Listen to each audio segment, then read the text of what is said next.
शिंदे सेनेच्या शाखा प्रमुखाला भाजपचे माजी नगरसेवक नारायण पवार यांनी थेट कानशिलातच लगावल्याचा आरोप होतोय आणि या प्रकरणाची नोंद ठाण्यातील नौपाडा पोलीस ठाण्यात तक्रार म्हणून करण्यात आलेली आहे। जल्लोषाच्या वातावरणात अचानक झालेल्या या मारहाणीमुळे परिसरात खळबळ माजली आहे। दोन्ही पक्षांमध्ये तणावही निर्माण झालाय।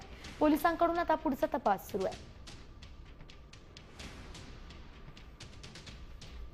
नारायण पवार साहेब आले, आम्हाला मारझोड केली। आम्ही काय चुकलो ते आम्हाला तुम्ही सांगा। तर ते बोलतात मी बिल्डिंग बांधलेली आहे, सर्व श्रेय मी घेणार। मी बोललो शिंदे साहेबांच्या आदेशानुसार आम्ही कार्यकर्ते काम करत आहे।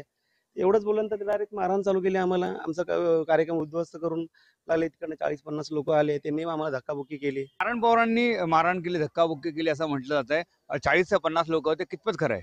नाही, हे साफ चुकीचं आहे, हे खोटं आहे।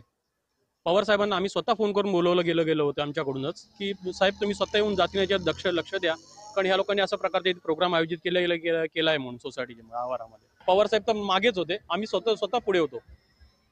त्यामुळे आमच्याकडून धक्काबुक्की झाली असेल, पण काय शाब्दिक वाद होऊनच फक्त सॉल्व्ह झालेलं सगळं आहे।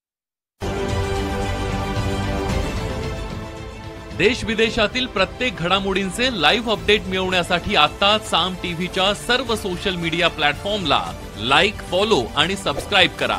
तसंच सर्व नोटिफिकेशनसाठी बेल आयकॉन प्रेस करायला विसरू नका।